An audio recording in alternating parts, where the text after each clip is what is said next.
Kaibigan, papakita sa inyo yung mga abandonadong bahay dito sa Croatia. Oh, ayan siya oh. Oh, yan oh. Abandonado yan, no? Dobro jutro, Europa! Good afternoon, Philippines. Kaibigan, papakita sa inyo yung mga abandonadong bahay dito sa Croatia. So mga kaibigan, yung nakikita nyo yung mga bahay na yan sa kanan, abandonado yan. Gawa ng gera nung panahon, nakaraan panahon, ng taon. So mga abandonado yung kaibigan.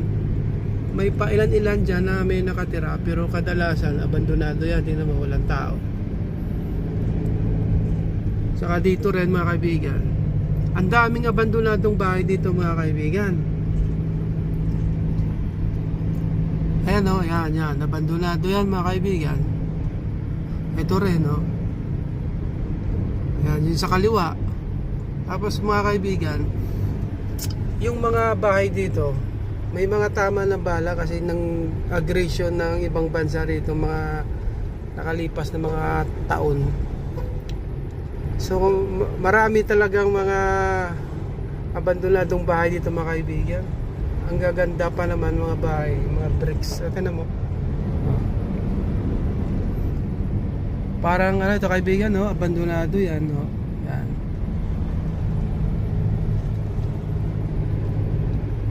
Ang gaganda ng bahay dito pero abandonado.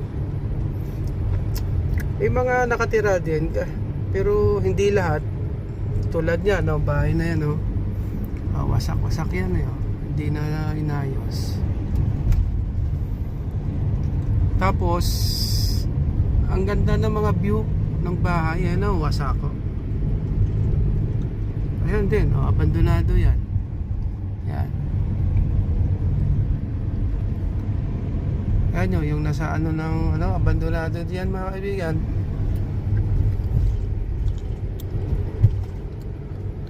Nakita nyo, walang tao, di ba? Walang tao, abandonado yan. Ito rin, no? Wasako. Ang daming bahay dito mga kaibigan ng mga inaabandon. Pero yung iba, bumabalik na daw dito. Sabi ng mga lokal na nakausap ko. Bumabalik na daw, yan o, wasak. Kasi yung iba, nung pagkatapos ng gera, pumunta raw ng Germany, mga doon lumipat, mga nagtrabaho, doon na nanirahan. So ayan o, ganda ng pwesto ng bahay, ano? Lalo na to, abandonado to eh, wala talaga nakatira, wasak eh. Ganda pa naman ng pwesto, no? Ganda ng site na itong bahay na to eh. Ganito, pag area. So, mga kakahuyan na yan mga kaibigan, yung nadadaanan natin, kahuyan na yan. So, ayan ganda. Lagyan mo ng manok yan. Dami.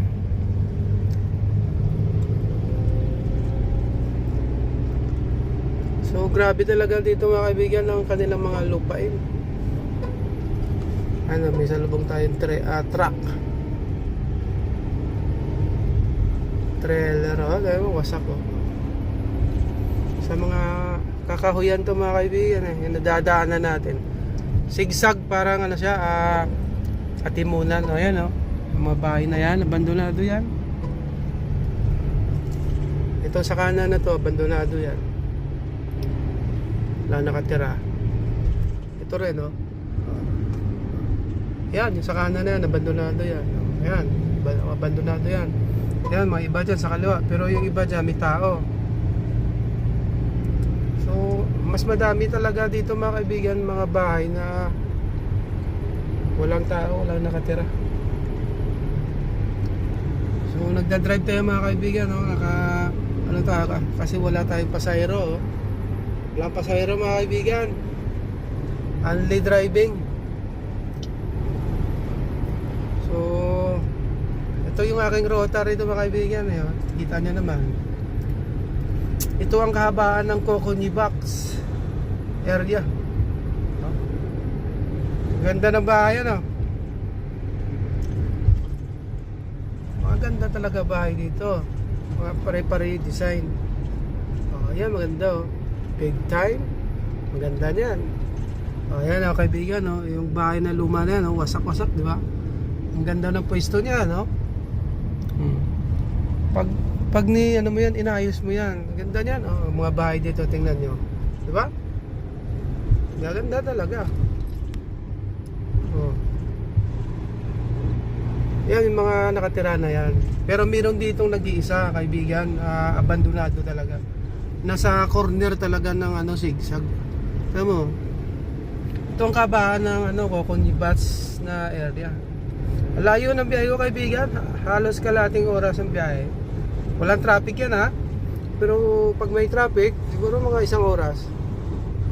So dito mga kaibigan, may abandonadong bahay dito eh. Ito, tingnan nyo. Nasa corner talaga. Oh, ayan siya, oh. Oh, yan, oh. Abandonado yan, no? Tama-tama, no? Ganda ng pwesto, no? Tapos magtinda ka lang dyan, kape. O kaya kakanin. Pasalubong ba? Kung sa atin, ganda ng pwesto na yun. Tapos nasa along the road ka. Oh, sigsag. Tapos titinda ka ng mga kape doon. Kaya mga ganda ng daan mga kaibigan. Oh, lawak ng lupain. Grabe. Oh. Oh, ganda, no? Lawak talaga, mga kaibigan. Grabe. Namamangha ako, kaibigan, Namangha din ba kayo mga kaibigan dito sa lupain nila?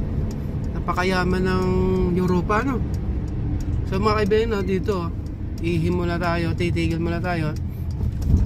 Tingnan mo, lawak ng lupain ng kaibigan. 0 passenger talaga tayo mga kaibigan. Ito mga kaibigan, papansin na yan. Puro repolyo yung tanim pa kaibigan, Iwan ko kung repolyo ba yan. Yan. Iwan ko anong tanim yan. Pero ganda, lawak ko. Lawak ng taniman ni ng Europa. Ang gamit nila dyan mga kaibigan sa pagtatanim at pag-aararo, mga heavy equipment, yung mga traktor, grabe,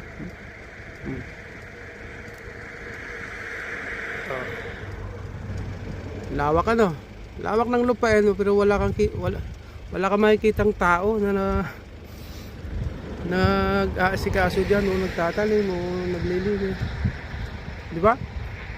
Wala pero may mga tanim na yan mga kaibigan, buwan na lang ang bibilangan yan, aani na yan.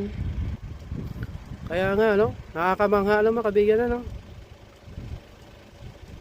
grabe, lawak, amazing, I believe. Grabe. Volume T, Europa, Jabardan, PDMC, Sotra. Bye-bye, Europa. Volume T from Philippines.